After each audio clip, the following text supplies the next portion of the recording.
Hi friends, and welcome back to Chapter 7 of the Unwilling Umpire. When we left off, we found out that Officer Fallon has gotten a lawyer for Pete.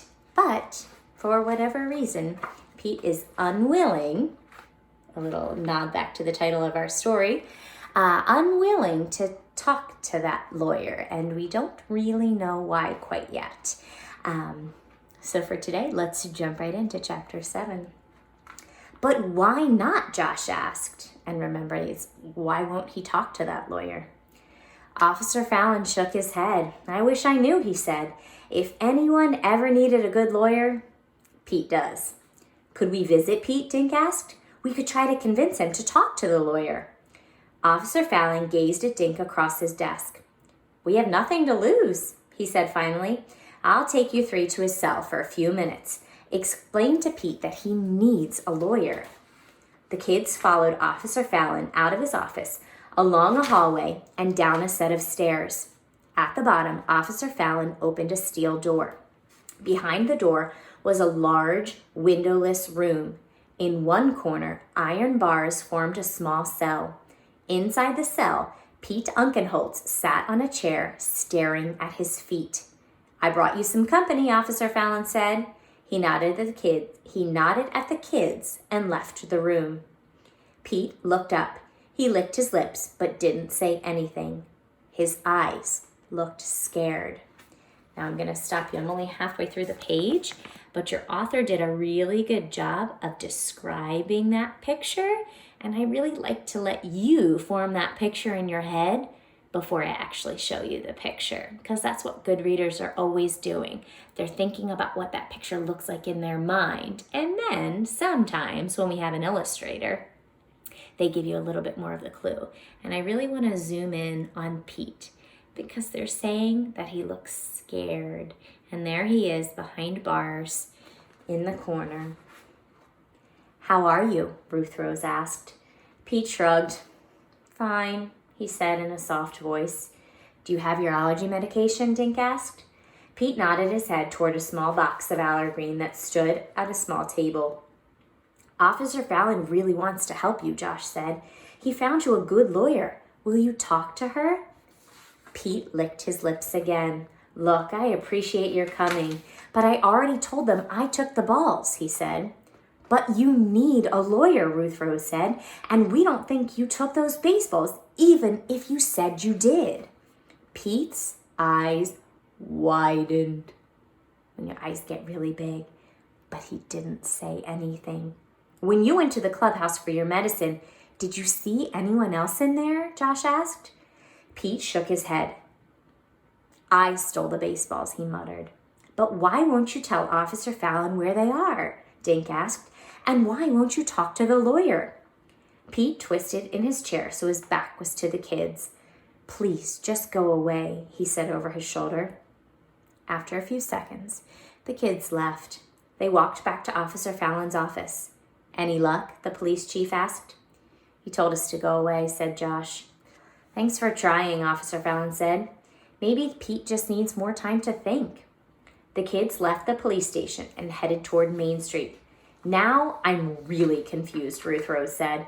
It's almost like Pete wants to stay in jail. Something else has been bugging me, Josh said.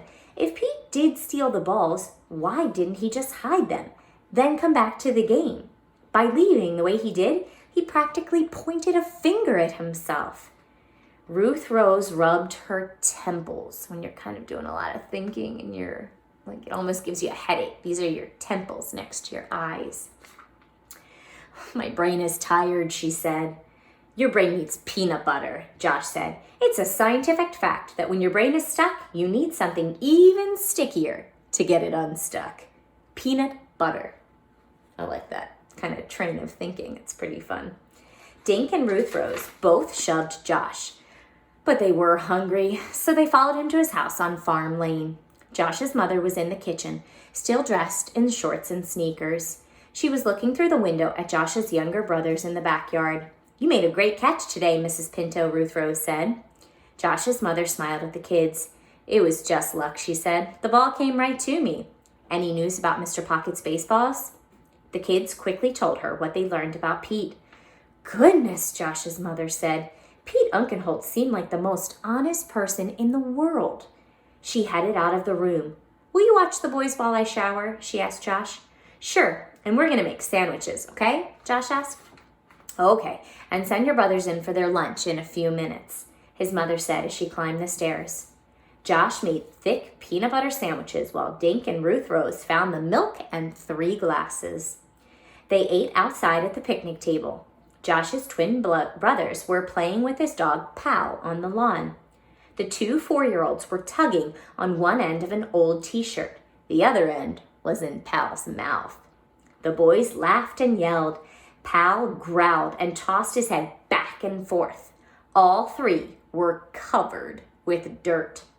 Mom's gonna flip out when she sees what you're doing to your shirt, Josh yelled. It isn't our shirt, Brian yelled back. It's yours, Bradley chimed in. Both boys burst into giggles and went running after Pal. Dink and Ruth Rose laughed. Bye-bye, shirt, Dink said. Probably one of my favorites too, Josh muttered. Then he jumped up and nearly spilled his milk. Guys, there was a shirt at Pete's trailer, he said, outside on that chair. We saw the shirt, Ruth Rose said, licking peanut butter off her fingers. So? I picked it up, Josh went on. At the time, I didn't think anything about it, but now I realize that shirt is way too small to fit Pete. It must belong to someone else. Like who? Dink asked. I don't know, Josh said, but if Pete's not talking, maybe we can talk to whoever owns that shirt. If we can find him, Dink said.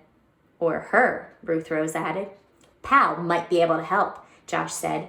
He whistled, and his dog came trotting from behind the barn, quickly followed by Brian and Bradley. Pal flopped on the ground and plopped both front paws on top of the wet, filthy t-shirt. And there is the scene we just witnessed. Them eating their lunches at the picnic table, and then those twin brothers of Josh's who are playing tug of war with the dog, with Josh's shirt. Mom wants you guys inside for lunch, and you better wash your hands, Josh told Brian and Bradley. They're gross. They're clean, Bradley said.